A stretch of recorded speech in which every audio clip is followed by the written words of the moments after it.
నమస్కారం, నా పేరు రాజేశ్వరి. నేటి సిటీ న్యూస్కు స్వాగతం. మందమరి మండలంలోని పలు గ్రామంలో కురిసిన అకాల వర్షానికి కొనుగోలు కేంద్రాలలో ఉన్న వరి ధాన్యం తడిసి ముద్దయింది. దీంతో అన్నదాతలు ధాన్యాన్ని కాపాడుకోవడానికి అరిగోసపడ్డారు. ప్రభుత్వం తమను ఆదుకోవాలని రైతులు వేడుకున్నారు.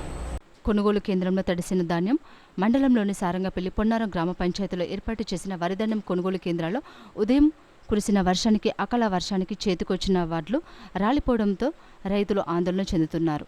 కేంద్రంలోని వడ్లు తడిసి ముద్దయి రైతులు ఉదయాన్నే కేంద్రాల వద్దకు వెళ్లి వడ్లను ఆరబోసుకున్నారు. ఈ సందర్భంగా రైతులకు కొనుగోలు కేంద్రంలో ప్రభుత్వం ఎలాంటి కవర్లు ఇతర సదుపాయాలు అందించడం లేదని రైతులు ఆవేదన వ్యక్తం చేస్తున్నారు. ధాన్యాన్ని ప్రభుత్వం వెంటనే కొనుగోలు చేయాలని రైతులు ఆవేదన వ్యక్తం చేస్తున్నారు. లారీ పంపిస్తానని పంపిస్తలేడు. 2 రోజులకు ఒక లారీ పంపించినా కానీ ఈ రైతులు ఇంత కష్టపడకపోతున్నారు. ఇంకా ఇసటి వానలు ఇంకా 2-3 కొట్టినట్ట అంటే ఈ రైతుల పరిస్థితి ఏంటిది? చేసిన చేత ఏం కావాలి? అప్పులు తెచ్చి మేము చేత చేసుకొని ఇట్లా నట్టేట ముంచితే మేమేం కావాలి? వచ్చి 6 రోజులు అయితే 10 రోజులు అవుతుంది.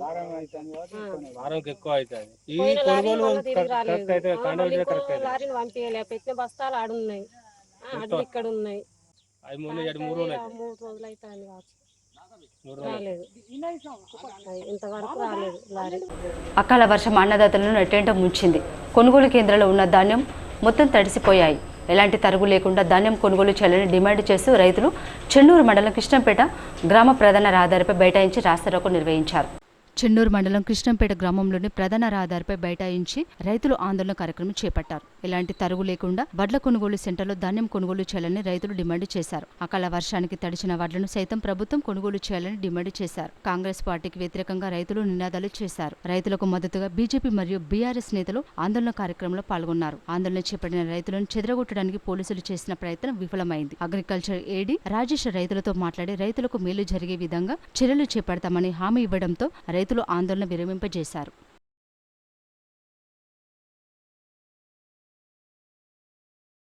బోనస్ పేరుతో సన్నధాన్యాలు పెట్టాలని, సబ్సిడీ మీద వడ్లు పంపడం కాదు, దాని కొనుగోలు కూడా అదే విధంగా చేయాలని కోరుకుంటున్నాను. సన్నపు వడ్ల కొనుగోలులో 6 నుంచి 10 కిలోల బస్తాకు కటింగ్ చేయడం జరుగుతుంది. ఈ 40 కిలోల బస్తాకు 45 నుంచి 50 కిలోల దాకా జోకుతారు. ఈ విధంగా ప్రతి క్వింటాలకు 20 నుంచి 25 కిలోల లాస్ అవుతుంది. ఇచ్చే బోనస్ పైసలు దానికే పోతాయి. అంతేకాకుండా ఈ రైతు మీదనే అక్కడ అన్లోడ్ ఛార్జీ, కట్టు పైసలు, ఆ పైసలు, ఈ పైసలు అనుకుంటా ప్రతి ఒక్క ఛార్జీ రైతు మీదనే వేసి విపరీతమైన దోపిడీ జరుగుతోంది. ఇలాంటి దోపిడీ నశించాలని వడ్ల కొనుగోలు వెంటనే ప్రభుత్వం యొక్క వైఖరి తొందరగా తెలియజేసి కలెక్టర్ గారు స్పందించి వెంటనే వడ్ల కొనుగోలు చేయాలని కోరు. ఈ నెల 20న కార్మిక సంఘాలు చేపట్టిన దేశవ్యాప్త సమ్మెకు సింగరేణి కార్మికులు దూరంగా ఉండాలని, కార్మికులంతా విధులకు హాజరై లక్ష్య సాధనకు సహకరించాలని శ్రీరాంపూర్ ఏరియా జీఎం శ్రీనివాస్ కోరారు. శ్రీరాంపూర్ జీఎం కార్యాలయంలో ఏర్పాటు చేసిన విలేకరుల సమావేశంలో ఆయన మాట్లాడుతూ కార్మిక సంఘాలు తలపెట్టిన దేశవ్యాప్త సమ్మెలో సింగరేణి కార్మికులు డిమాండ్లు లేవని, సంస్థ పరిధిలో ఉన్న సమస్యలను చర్చల ద్వారా పరిష్కరించుకునే అవకాశం ఉందన్నారు. సింగరేణి కార్మికులు డిమాండ్లు లేనందున కార్మికులు ఆలోచించి సమ్మెకు దూరంగా ఉండాలని ఆయన కోరారు. ఒక్కరోజు సమ్మె వల్ల శ్రీరాంపూర్ ఏరియాలో 21,000 టన్నుల బొగ్గు ఉత్పత్తికి నష్టం జరిగి 8.8 కోట్ల ఆర్థిక నష్టం కలుగుతుందని, దీంతో శ్రీరాంపూర్లో దాదాపు 8,320 మంది కార్మికులు 3.86 కోట్ల వేతనాలు కోల్పోతారని తెలిపారు. ఈ ఆర్థిక సంవత్సరం మే 11వ తేదీ వరకు 7.10 మిలియన్ల టన్నుల బొగ్గు ఉత్పత్తి జరిగిందని, మిగిలిన 2 లక్షల టన్నుల బొగ్గు ఉత్పత్తి కోసం ప్రతిరోజు శ్రమించాల్సిన అవసరం ఉందన్నారు. సింగరేణిలో ఎస్మా చట్టం అమలులో ఉందన్నారు. శ్రీరాంపూర్ ఏరియా కార్మికులు సంస్థ పరిస్థితిని అర్థం చేసుకుని సమ్మెలో పాల్గొనకుండా యథావిధిగా విధులకు హాజరు కావాలని ఆయన కోరారు. ఈ సమావేశంలో SO2 GM Satyanarayana, DGM personal Aravind Rao, IEDSE Kiran, DYPM Kantharao పాల్గొన్నారు. 20 తారీఖు నాడు కొన్ని కార్మిక సంఘాలు దేశవ్యాప్త ఒకరోజు సమ్మెకు పిలుపునిచ్చాయి. అందులో ఉన్న ప్రధానమైన డిమాండ్లు సింగరేణి పరిధిలో లేనివి. ఆ రోజు మే 20 నాడు సమ్మె చేయడం వల్ల సింగరేణి ఏరియాకి నష్టం ఉంటుంది. సింగరేణి ఏరియా ఒకరోజు 2,15,000 టన్నులు ఉత్పత్తి చేయాల్సింది. ఆ రోజు గిట్ట సమ్మెలో పాల్గొన్నట్టయితే ఉద్యోగులు సింగరేణి సంస్థకి మరి ఉత్పత్తి రూపేణ 19 కోట్ల రూపాయలు నష్టం ఉంటుంది. అట్లాగే వేతనాల రూపేణా కూడా 72 కోట్ల వరకు నష్టం ఉంటుంది మొత్తం కలిసి. శ్రీరాంపూర్ ఏరియా చూసుకున్నట్టయితే సుమారు 4 కోట్లు వేతనాల రూపాయలు నష్టం ఉంటుంది. శ్రీరాంపూర్ ఏరియా ఒకరోజు 21,000 టన్నుల ఉత్పత్తిని తీయాల్సి ఉంది. అది ఒకవేళ తీయనట్టయితే 4 కోట్ల రూపాయలు ఉద్యోగులు నష్టపోతారు. అట్లాగే వేతనాల రూపాయన 8 కోట్ల వరకు నష్టపోతారు. కాబట్టి ఉత్పత్తి రూపాయన 8 కోట్లు నష్టపోతారు. కాబట్టి అందరూ ఉద్యోగుల్ని ఈ సందర్భంగా కోరేది ఏంటంటే, స్ట్రైక్లో ఇది మన సింగరేణి పరిధిలో లేదు కాబట్టి అందరూ యథావిధిగా తమ విధులకు హాజరు కావాల్సిందిగా మేనేజ్మెంట్ తరఫున sanitary inspector Uday Kiran deputation నిలుపుదల చేయాలని మున్సిపల్ కార్మికులు డిమాండ్ చేశారు. ఈ మేరకు మంచిర్యాల జిల్లా కలెక్టర్కు వారు వినతి పత్రం అందజేశారు. మంచిర్యాల మున్సిపల్ కార్పొరేషన్లో శానిటరీ ఇన్స్పెక్టర్గా పనిచేస్తున్న ఉదయ్ కిరణ్ ఆకస్మిక డిప్యూటేషన్ ఉత్తర్వులను నిలుపుదల చేయాలని మున్సిపల్ కార్మికులు జిల్లా కలెక్టర్కు వినతి పత్రం అందజేశారు. ఈ సందర్భంగా మున్సిపల్ కార్మికుల సంఘం నాయకులు మాట్లాడుతూ మంచిర్యాల మున్సిపల్ కార్పొరేషన్ నందు శానిటరీ ఇన్స్పెక్టర్గా విధుల్లో చేరిన ఉదయ్ కిరణ్ తక్కువ కాలంలోనే అన్ని విషయాలలో కార్మికులకు అందుబాటులో ఉంటూ కార్మికుల విధులను సక్రమంగా నిర్వర్తించేలా చేశారని, సత్ప్రవర్తన క్రమశిక్షణలో కార్మికులందరికీ స్ఫూర్తిదాయకంగా ఆదర్శంగా నిలిచారని, ఆయనను ఆకస్మికంగా డిప్యూటేషన్ పై పంపడం సమంజసం కాదని, sanitary inspector Uday Kiran deputation ఉత్తర్వులను వెంటనే నిలుపుదల చేయాలని జిల్లా కలెక్టర్కు వినతి పత్రం అందజేయడం జరిగిందని తెలిపారు. ఈ కార్యక్రమంలో మున్సిపల్ కాంట్రాక్ట్ కార్మికులు సంఘం నాయకులు పాల్గొన్నారు. మున్సిపాలిటీలకు సంబంధించి శానిటేషన్ ఇన్స్పెక్టర్ అని ఉదయ్ని అన్ఎక్స్పెక్టెడ్గా డిప్యూటేషన్ పంపేయడం జరిగింది. నిజానికి ఉదయ్ వచ్చినప్పటి నుంచి మంచి శానిటేషన్ చాలా బ్రహ్మాండంగా జరిగింది, అద్భుతంగా జరిగింది. కాబట్టి ఇప్పుడు ఆయనను 2024లోనే డిప్యూటేషన్ ఇచ్చింది. మరి ఇవాళ అంతర్యం ఏమిటి, తొందరగా చేయవలసిన అవసరం ఏంటిదో యజమాన్యం ఖచ్చితంగా కార్మికులకు చెప్పాల్సిన బాధ్యత కూడా ఉంటుంది అనేది మేము తెలంగాణ మున్సిపల్ కార్మికులతో డిమాండ్ చేస్తూ ఉన్నాం. రెండో అంశం, అక్కడ మున్సిపాలిటీలో జరుగుతున్న తతంగం అంతా దీన్ని మీ దృష్టికి మేము ఎందుకు తీసుకొస్తున్నామంటే, ఈయన డిప్యూటేషన్ని పంపి ఇంకో అధికారిని మంచిర్యాలకు తీసుకొచ్చడానికి ఇక్కడ ఉన్న అధికారులు కూడా ప్రయత్నం చేస్తారు. ఆ ప్రయత్నం వెంటనే విరమించుకోవాలనేది తెలంగాణ మున్సిపల్ డిమాండ్ చేస్తూ ఉన్నాం. వెంటనే డిప్యూటేషన్ క్యాన్సిల్ చేసి ఉదయం ఇక్కడనే కొనసాగించవలసిందిగా యజమాన్యానికి విజ్ఞప్తి కూడా చూస్తాను, సేమ్ డిమాండ్ కూడా పెడతా ఉన్నాం. రెండు కలెక్టర్ గారికి మేము ఇచ్చినప్పుడు ఆయన ఒకటే చెప్పిండు, ఇది ప్రభుత్వం పాలసీ, ఇది ప్రభుత్వంది కాబట్టి ఇది ఏది ఎవరిని ఎక్కడ పెట్టాలా అనేది ఆయన సూటిగానే చెప్పడం జరిగింది. రైట్, మేము కాదనటం లేదు, కానీ కలెక్టర్ కూడా విజ్ఞప్తి చేస్తూ ఉన్నాం, మీరు చొరవ తీసుకొని ఈయన డిప్యూటేషన్ రద్దేసిని ఉదయం ఇక్కడనే కొనసాగించవలసిందిగా కలెక్టర్ గారికి మనస్ఫూర్తిగా తెలంగాణ మున్సిపల్ కాంట్రాక్ట్ కార్మిక సంఘం ఆధ్వర్యంలో గౌరవ కలెక్టర్ గారిని కలవడం జరిగింది. ముఖ్యంగా మన ఎవరైతే వయసు పైబడిన అనారోగ్యం బారిన పడినా వారి పిల్లల కొరకు కూడా ఈరోజు మాట్లాడడం జరిగింది. మన సానుకూలంగా స్పందించి కలెక్టర్ గారు ఎవరైతే వారు అనారోగ్యంగా మరియు వయసు పైబడిన వారు ఉన్నారో అఫిడవిట్ చేసుకొని నా దగ్గరికి వస్తే వెంటనే మీ పేర్ల విషయంలో కూడా ఖచ్చితంగా నేను చొరవ తీసుకొని ఎమ్మెల్యే గారి దృష్టి తీసుకుపోయి ఎక్కిస్తానని మాట ఇవ్వడం జరిగింది. అలాగే పిఎఫ్ విషయంలో కూడా కొన్ని అవకతవకలు జరుగుతున్నాయి కాబట్టి అది కూడా మనం తెలంగాణ మున్సిపల్ కాంట్రాక్ట్ కార్మిక సంఘంలో మరి కలెక్టర్ గారికి చెప్పడం జరిగింది. సార్ కూడా సానుకూలంగా స్పందించి ఏదైతే ఉన్నాయో మీకు రాని ఉంటే నా దగ్గర తీసుకొస్తే నేను వెంటనే పరిష్కరిస్తాను కూడా చెప్పడం జరిగింది.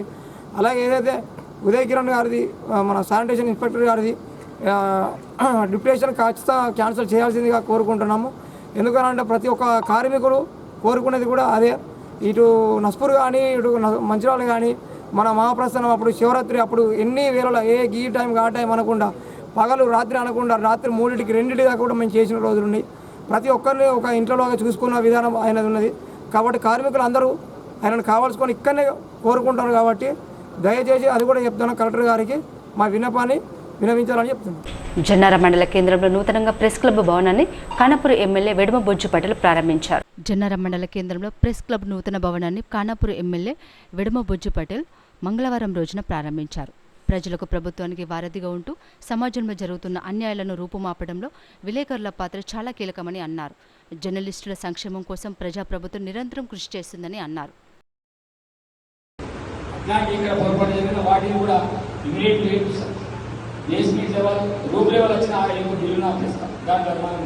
అట్లాంటి వాళ్ళు బై మిస్టేక్ వెళ్ళొచ్చినా తెలియకుండా ఏమైనా జరిగినా అట్లాంటి వాళ్ళకి ఇచ్చి మిగతా ఎవడైతే అసలైన ఎదుగుదారులో అట్లాంటి వాళ్ళకి మా ప్రియారిటీ ఉంది కాబట్టి ఆ ప్రియారిటీ బేస్ మీదనే ఇళ్ళ స్థలాలు ఇల్లు ఇంక ఏదైనా ఇవ్వడానికి ఆస్కారం ఉంది.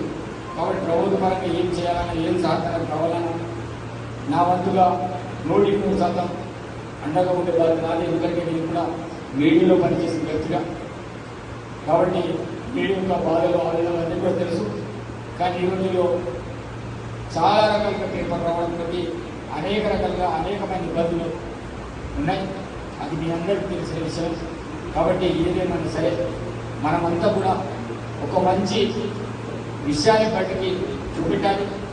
ఒకవేళ ప్రభుత్వానికి ఎవరికైనా మీకు రాసేది ప్రభుత్వం తప్పు చేస్తాం ఇంకేదైనా కాదు, మీకు రాసేది మాకు జ్ఞానోదయ కార్డు. మీరేదో వార్త రాసినప్పుడు దానికి పరిష్కార మార్గాలు ఉంటాయి. కొన్ని విషయాలు మాకు తెలియకపోవచ్చు. మీరు వార్త రూపంలో ప్రచురించి మీరు వార్తలు ఎక్కినప్పుడు దాని మీద మేము రియాక్ట్ అవుతాం, దానికి సమస్యను పరిష్కారం చేస్తాం. కానీ ఎక్కడ కూడా తప్పు పెట్టడానికి ఆస్కారం లేదు. కాబట్టి మీరు ఒక వార్తలు ఉన్నతంగా అర్థవంతంగా ఉండేటట్టు వార్త రాయండి. తప్పకుండా మీ మీడియా పరంగా ఇంకా ఒక పబ్లిక్ రిలేటెడ్గా ఒక పత్రిక అంటేనే ప్రభుత్వానికి ప్రజలకు మధ్య వారిది ఉండేది. ఒకవైపు ప్రభుత్వానికి మీరు సమాచారం ఇచ్చే వ్యక్తులు, వారిదిలాగా మీరు వ్యక్తులు ప్రజా సమస్యలను కూడా బయటకు తీసుకురావాలి. ఆ రకంగా సమస్యలు బయటకు తీసుకొచ్చినప్పుడు ప్రభుత్వాలు స్పందిస్తాయి, మేము స్పందిస్తాం. తప్పకుండా వాటికి పరిష్కార మార్గాలు దొరుకుతాయి. కాబట్టి మీరు ఏ వార్తలు రాసినా నేను పాజిటివ్ కోణంలోనే ఆలోచిస్తాను తప్ప ఈ రోజు కూడా నెగిటివ్ వరకు చేయను. ఎందుకంటే మీరు రాసేది కూడా ఆ సమస్యకు పరిష్కార మార్గాలు దొరకాలనే కాన్సెప్ట్ పెట్టి రాస్తారు తప్ప వేరే ఉద్దేశం కాదు. కాబట్టి ఈరోజు ప్రత్యేకించి మరి నేను ఆహ్వానించడం కాదు నిన్నని చెప్పగలను కాదు, మీకు రేపు ప్రోగ్రామ్ అయినట్టే మీకు టైం ఇస్తానని చెప్పిన. మరి ప్రత్యేకించి ఈరోజు మీరందరూ కూడా వాస్తవంగా పొద్దు నుంచి కూడా ఎదురు చూస్తున్నారు. ఈరోజు ఉదయమే మేము సమాధాన కార్యక్రమాలు ఏర్పాటు చేయడం అప్పుడు కూడా మినిస్టర్ మీద మాట్లాడి వచ్చింది. అందుకే మార్నింగ్ చేయకుండా అది ప్రోగ్రాం ముగింపు తర్వాత ఇప్పుడు వచ్చి ఇంకా ఇనాగ్రల్ కార్యక్రమాన్ని ఏర్పాటు చేయడం అభినందనం. మీరందరూ కూడా పొద్దు నుంచి మా కోసం ప్రత్యేకించి వెయిట్ చేసినందుకు మీకు ప్రత్యేకమైన ధన్యవాదాలు తెలియజేస్తూ ఇక ముందు కూడా మీకు ఏమైనా అవసరమైనప్పుడు తప్పకుండా మాట్లాడి తట్టండి. ఆ సమస్యలను కూడా పరిష్కారాలు చూద్దాం. మీకే కాదు, మీకు ఎక్కడైనా సమస్య ఈ ప్రాంతంలో అన్నా ఈ సమస్యలు ఇంకా రోడ్లు అవసరం ఉంది, పండుగ మీరు చేస్తే బాగుంటుంది. మీరు నా నోటీసు తీసుకురండి, ఆ సమస్యను తప్పకుండా పరిష్కారం చేయడానికి నా వంతుగా ప్రయత్నం చేశారని తెలుస్తూ మీ అందరి దగ్గర తెలుసుకున్నాను. ధన్యవాదాలు తెలుసు. మేము ఈ సంవత్సరమైనా వస్తామో రావాలని అనుకున్నాము, కానీ మొదటిసారిగా ఇది మధ్యలోనే ఆగిపోయింది. 7 లక్షల కోటి నిర్మించి మధ్యలోనే ఆగిపోవడంతో గెలవగానే ఫస్ట్ ఒక 5 లక్షలు ఇస్తే మా ప్లాస్టింగ్ అవుతుంది, మేము అందులో చేరుకుంటాము. చాలా ఇబ్బంది అవుతుంది ప్రజలతోటి. ప్రెస్ మీట్ ఇవ్వడానికి, వార్తలు ఇవ్వడానికి ప్రజలు కూడా ఇబ్బంది పడుతున్నారు. తెలుగు గదిలో మేము ఇన్ని సంవత్సరాల పాటు కిరాయి కట్టుకుంటూ ఉండడం జరిగింది. ఇప్పుడు మాకు బాధలు తీరిపోయినాయి. దీంతో ఈరోజు ప్రెస్ భవనం నిర్మించుకొని కింద ప్రవేశం కావడంతో చాలా ఆనందంగా అంటే చాలా ఆనందంగా ఉంది. ఒకటి రంగారెడ్డి జిల్లా సైబరాబాద్లో దొంగిలించబడ్డ సెల్ ఫోన్లను పోలీసులు రికవరీ చేసి బాధితులకు అప్పగించారు. నెల రోజుల్లో 310 మందికి సంబంధించిన దాదాపు 95 లక్షల సెల్ ఫోన్లను పోగొట్టుకోగా ఐడెంటిటీ రిజిస్టర్ పోర్టల్ ద్వారా గుర్తించి బాధితులకు సైబరాబాద్ కార్యాలయంలో ఏర్పాటు చేసిన సమావేశంలో మొబైల్ ఫోన్లు అందించారు. ఈ సమావేశంలో పోలీసు ఉన్నతాధికారులు పాల్గొన్నారు. చాలా హ్యాపీగా ఉన్నాను నేనైతే. ఫస్ట్ టైం పోయినప్పుడు ఇది నా పాప చేతిలో పోయింది. అంటే తను బస్సులో ట్రావెల్ చేస్తుంది, తను కాలేజీ స్టూడెంట్. ఎంత ఏడ్చిందంటే ఆ రోజు చాలా ఏడ్చింది పాపం. తను ఫస్ట్ టైం ఈ ఫోన్ తీసుకుంది. వాళ్ళు కాలేజీలో పీడిఎఫ్లు అవన్నీ చాలా ఉంటాయి కదా, చాలా కష్టపడి తీసుకున్నాం ఈ ఫోను. డాడీ కొనిచ్చిండు. 1 మంత్లోనే ఫోన్ పోయింది. చాలా ఏడ్చింది.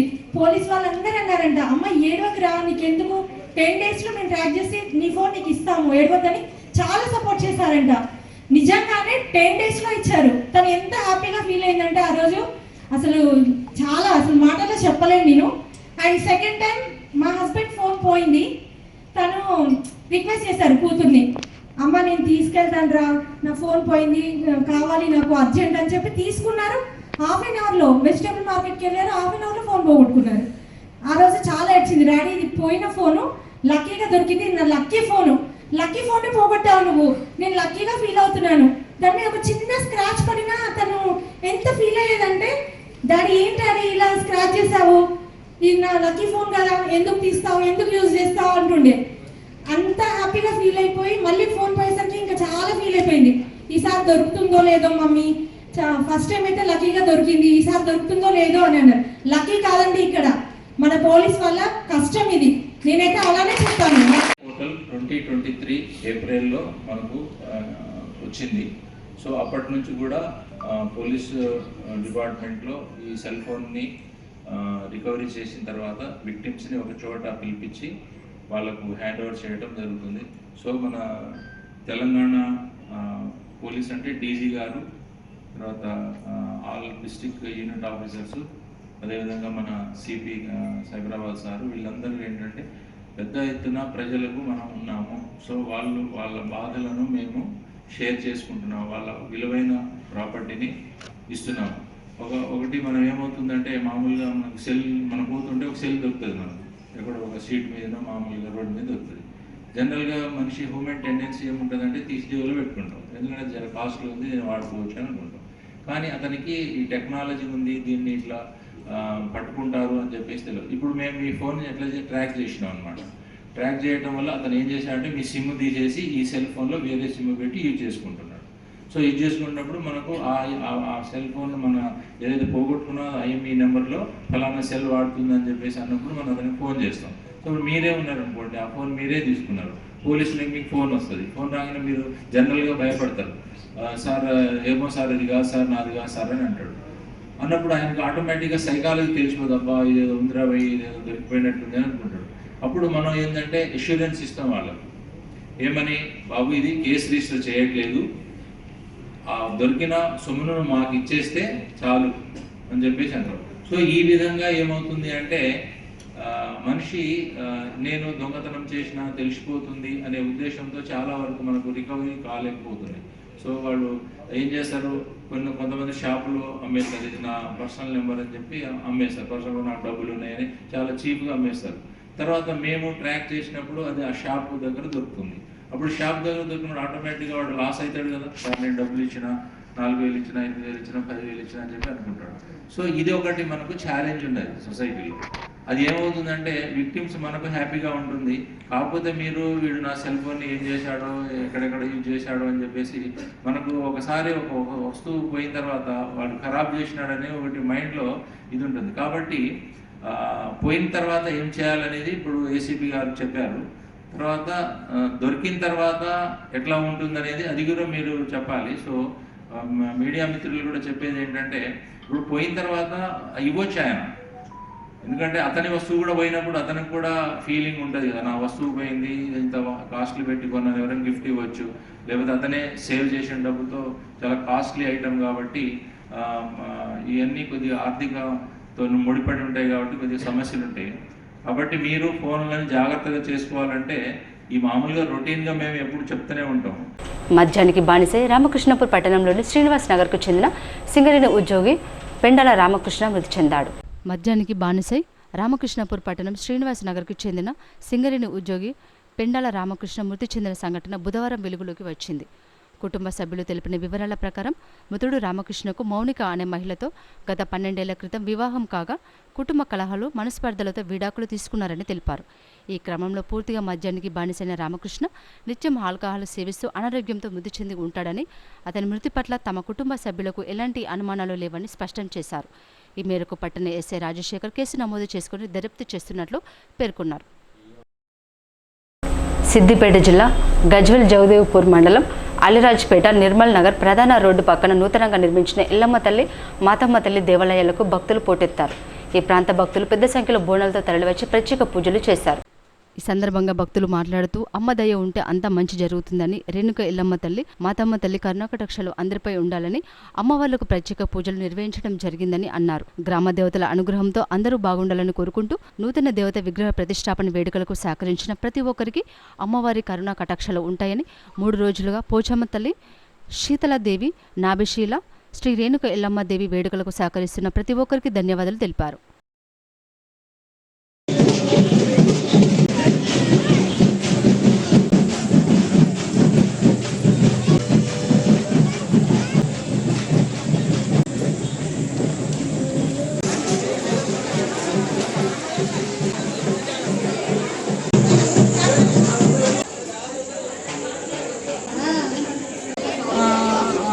మరియు ఇతరితర వాళ్ళకి సేవ చేయాలని, నష్టం జరగకుండా మా ఊరిని కాపాడాలని, నిర్మల్ నగర్ అమరాజపేట గ్రామాలను 2 అమ్మవారి ఆశీస్సులతో ఉండాలని మరొక్కసారి రేణుకమ్మకు ధన్యవాదాలు తెలుపుతూ గ్రామ పెద్దలకు మరి యువతకు ఇక్కడ వచ్చిన అందరికీ అక్కా చెల్లెలకు కూడా మరొకసారి కృతజ్ఞతలు తెలుపుతున్నాను. రేణుకెళ్ళమ్మ మాతాకి జై, రేణుకెళ్ళమ్మ మాతాకి జై, రేణుకెళ్ళమ్మ మాతాకి జై. ముందుగా అలీరాజ్పేట నిర్మల్ నగర్ గ్రామ ప్రజలకు ఏవైతే విగ్రహ ప్రతిష్ట 8, 9, 10, 11 ఈరోజు రేణుకా ఎల్లమ్మ ప్రతిష్ట జరిగి అంగరంగ వైభవంగా గ్రామస్తులందరూ ఇక్కడికి బోనాలతో విచ్చేసి అమ్మవారి లగ్నానికి అందరూ హాజరైనారు. అందరికీ ముందుగా అలీరాజ్పేట నిర్మల్ నగర్ గ్రామ ప్రజలకు, ఆడపడుచులకు అందరికీ ఈ బోనాల తరఫున అందరికీ శుభాభివందనాలు తెలియజేస్తున్నాను. మరియు గౌడ సంఘం ఉన్నటువంటి వాళ్ళు గుడి మంచిగా అలంకరించి వారు నాకు ఒక అవకాశం ఇచ్చినారు. పుస్తమట్టలు వాళ్ళకు గౌడ సంఘానికి నేను హృదయపూర్వకంగా నమస్కారాలు తెలియజేస్తున్నాను. అలా గ్రామ ప్రజలకు అందరికీ దిగ్విజయం చేసినందుకు ప్రతి ఒక్కరికి వందనాలు తెలియజేస్తున్నాను.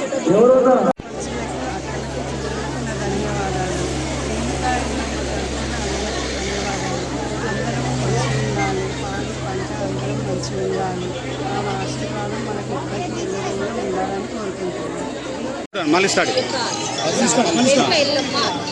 ఘనవైభవంగా జరుపుకున్నారు. ప్రజలందరికీ కూడా సుఖశాంతులతో అన్ని ఆశీస్సులు అమ్మవారి ఉండాలని నేను కోరుకుంటున్నాను.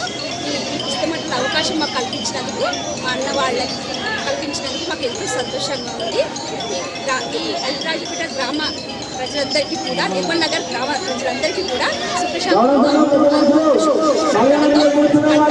సమృద్ధిగా అభివృద్ధి కలిగించాలని, అమ్మవారి ఆశీర్వాదం ఉండాలని.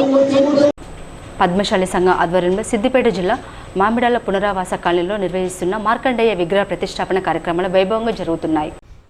ఈ సందర్భంగా ఆలయ అర్చకులు, విగ్రహదాత, నిర్వాహకులు మాట్లాడుతూ మార్కండేయ స్వామి దయతో సకాలంలో వర్షాలు కురిసి పాడి పంటలతో సస్యశ్యామలం కావాలని, ప్రజలందరూ దేవుని దయతో క్షేమంగా ఉండాలని వారు కోరుకున్నామన్నారు. మార్కండేయ స్వామి అనుగ్రహంతో అందరూ బాగుండాలని కోరుకుంటూ నూతన దేవత విగ్రహ ప్రతిష్టాపన వేడుకలకు సహకరించిన ప్రతి ఒక్కరికి స్వామివారి కరుణా కటాక్షాలు ఉంటాయని, 3 రోజుల్లో కొనసాగుతున్న వేడుకలకు సహకరిస్తున్న ప్రతి ఒక్కరికి ధన్యవాదాలు తెలిపారు. గ్రామంలో భక్త మార్కండేయుడు, శివుడు, గణపతి, కామాక్షి, ధ్వజస్తంభము, నందీశ్వరుడు బలిపీఠం ప్రతిష్టా మహోత్సవం అత్యంత అంగరంగ వైభవంగా గ్రామంలో ఉండేటువంటి పద్మశాలి కాలనీలో భక్తులందరి చేత కూడా అత్యంత అంగరంగ వైభవంగా నిర్వహించడం జరిగింది.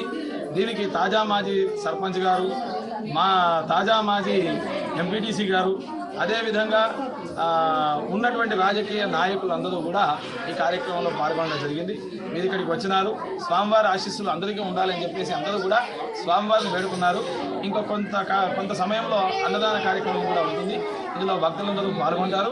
మీరు కూడా ఈ సామాజిక మాధ్యమం ద్వారా ఈ దేవాలయం గురించి తెలుసుకుని వచ్చి దర్శనం చేసుకొని స్వామి కృపకు పాత్రలు కాగలరు.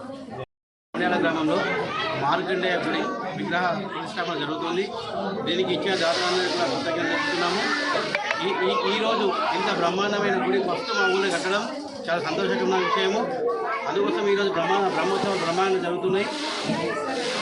3 రోజులు బ్రహ్మోత్సవాలు 3 రోజులు జరుగుతున్నాయి. ఈరోజు చివరి ప్రతిష్టాపన లింగము, మార్కండేయుడు, గణపతి, అమ్మవారి విగ్రహాలు ప్రతిష్టాపన జరుగుతున్నాయి. చాలా సంతోషమైన రోజు ఇవ్వదని మేము గ్రామస్తులకి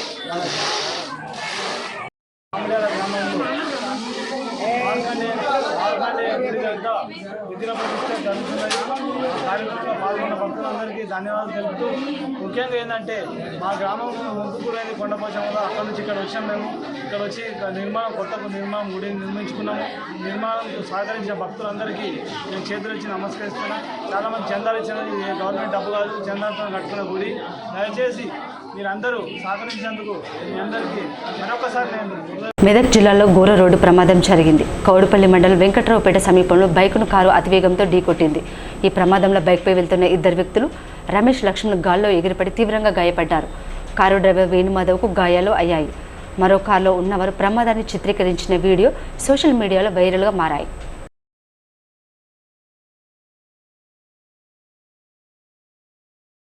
నేటి సిటీ న్యూస్ ఇద్దరు సమాప్తం. 3 సిటీ న్యూస్లో మళ్ళీ కలుసుకుందాం. అంతవరకు సెలవు. నమస్కారం.